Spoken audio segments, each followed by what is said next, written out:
અને short term of first semester are responsible for this. And who are responsible for this? It was the duty of the government to see that admission procedure has to be completed in a stipulated time. આપણે શું કર્યું? We permitted for the first semester આ વર્ષે માનનીય અધ્યક્ષશ્રી જ્યારે term પૂરી થઈ જવા આવવી જોઈએ, પ્રેક્ટિકલી કોર્સ પૂરો થવા જવો જોઈએ, એ 1 જુલાઈ સુધી આપણે ચલાવ્યા જ કર્યું. સેલ્ફ ફાઇનાન્સ કોલેજીસમાં એમના પૈસાઓની ચિંતા કરીને સેલ્ફ ફાઇનાન્સ વાળા માટે માનનીય અધ્યક્ષશ્રી હું બહુ સ્પષ્ટ માનું છું, શિક્ષણના અંદર વેપાર ક્યારેય નહીં થવા દેવો જોઈએ. આ વેપાર માટેનું સાધન નથી. સરકારની કેટલીક જવાબદારીઓ છે અને સમાજના શ્રેષ્ઠીઓની પણ જવાબદારીઓ છે. માનનીય અધ્યક્ષશ્રી, આજે જેને આપણે નામનાથી ઓળખીએ છીએ સ્ટેનફોર્ડ યુનિવર્સિટી, મિસ્ટર સ્ટેનફોર્ડ એ યુરોપના એક બહુ જ ધનાઢ્ય વ્યક્તિઓમાં, નામાંકિત કોન્ટ્રાક્ટરોમાં, રેલવે લાઇન, રોડ લાઇન બિછાવનાર માણસ, એને કહ્યું કે I want to something pay back to the society, and to pay back the society I think the best way which I can choose is to donate something in the university. અને Stanford યુનિવર્સિટીની સ્થાપના એને કરાવી, મોટું ભંડોળ આપીને કરી.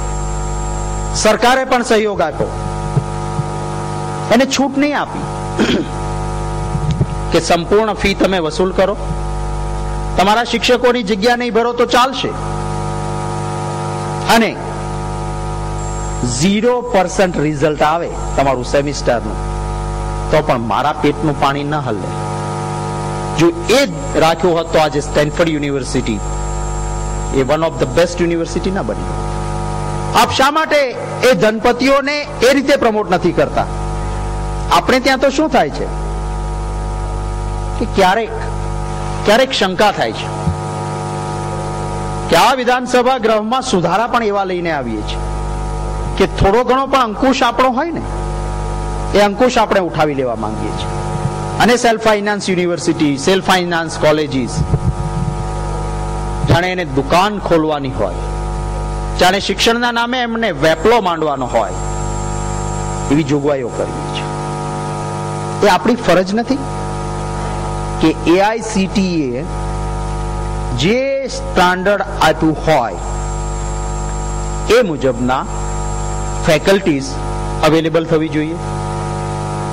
માનનીય અધ્યક્ષશ્રી, હું જોતો હતો AICTE ના ધોરણો મુજબ સેલ્ફ ફાઇનાન્સ ઇન્સ્ટિટ્યૂટ નથી ચાલતી. સેલ્ફ ફાઇનાન્સ ઇન્સ્ટિટ્યૂટ છોડો, આપની ગવર્મેન્ટ કોલેજીસ છે, આપની ગવર્મેન્ટ કોલેજીસમાં કેટલી જગ્યાઓ ખાલી છે? શા માટે આપણે ખાલી રાખીએ છીએ? અને આખરે સફર કોણ કરે છે?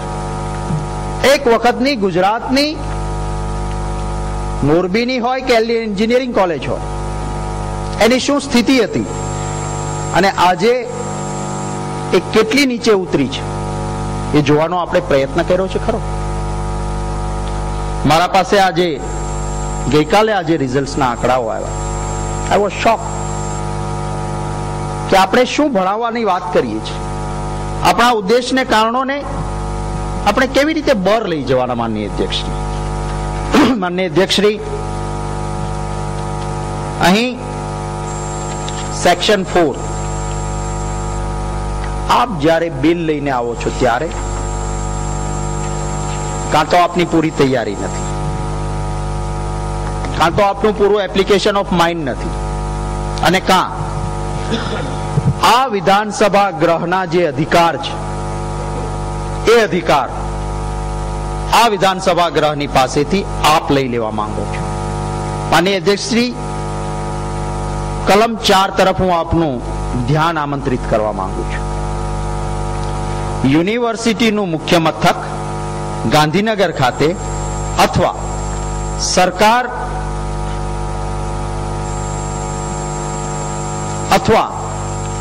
સરકાર જાહેરનામાથી નિર્દેશ કરે તેવા બીજા કોઈ પણ સ્થળે. આજે આ યુનિવર્સિટીનું બિલ માનનીય અધ્યક્ષશ્રી કોણ પસાર કરે છે?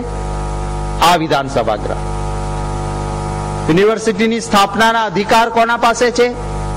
સરકાર પાસે નથી, આ વિધાનસભા ગ્રહ પાસે છે. અને આ વિધાનસભા ગ્રહને આ યુનિવર્સિટીનું વડું મથક ક્યાં રહેશે એના માટે સરકાર કંઈ કહી શકતી નથી. શું એ અમારો જાણવાનો અધિકાર નથી? શું જ્યારે આખા બિલ પર અમે ચર્ચા કરતા હોઈએ ત્યારે અમારા વ્યૂઝ જાણવાની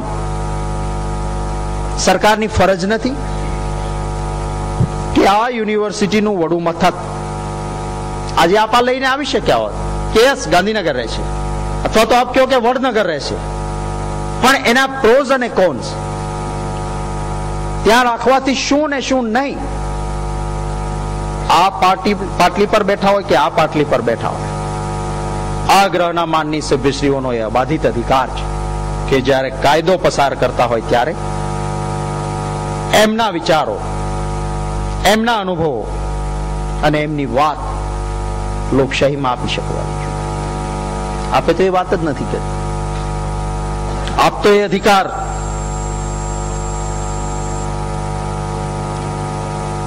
આ વિધાનસભા ગ્રહ પાસેથી આપ લઈ લેવા માંગો છો.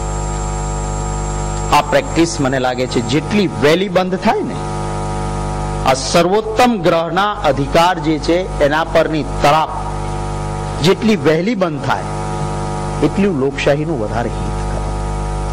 માનનીય અધ્યક્ષશ્રી, કલમ 5 છે. શિક્ષકોના શિક્ષણના કાર્યક્રમોને નવું માળખું પૂરું પાડવું, દેશને અને વિશ્વને, શબ્દોની સજાવટમાં તો નહીં, નવીનતમ પ્રકારના શિક્ષકો પૂરા પાડવા. આપ આગળની પરિકલ્પનાઓ દર્શાવતા હો ત્યારે આપની એ ફરજ નથી કે વર્તમાનમાં આપના પાસે જે છે એનું આપ શું કરો છો? ડિફરન્ટલી એલિજિબલ ચાઇલ્ડ અથવા ગોડ ગિફ્ટેડ ચાઇલ્ડ કહીએ એવા, જેના માટેના ખાસ શિક્ષણ આપવા માટેના ખાસ શિક્ષકો પૂરા પાડવાની વાત કેન્દ્ર સરકારે 5 વર્ષ પહેલા કહી, 6 વર્ષ પહેલા રાધર કહી. એમ કહ્યું કે અમે 100% ગ્રાન્ટ આપીશું. રાજ્ય સરકારે એમના સાથે કન્ડિશન કરી કે યસ, આ પીરિયડ પૂરો થશે પછી એનો બોજ રાજ્ય સરકાર ઉઠાવશે. એ શિક્ષકો એ નવીનતમ વાત કરતા હતા. એ શિક્ષકો ગામડામાં જતા હતા, ટુરિંગ કરીને એક સ્કૂલમાં વારાફરતી જતા હતા. અને એવા શિક્ષકો જે વિદ્યાર્થી ડિફરન્ટલી એબલ છે એને શિક્ષણ પણ પૂરું પાડતા હતા, અને એ શિક્ષણ પૂરું પાડવા માટે એને ખાસ શિક્ષણ આપવામાં આવેલું હતું. આજે લગભગ 13 મહિના થયા.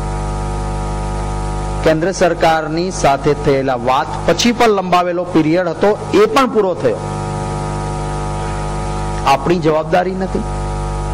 બહુ આસાન હોય છે માનનીય અધ્યક્ષશ્રી, ઠીકરું કોકના માથે જઈને ફોડવા, બહુ આસાન હોય છે.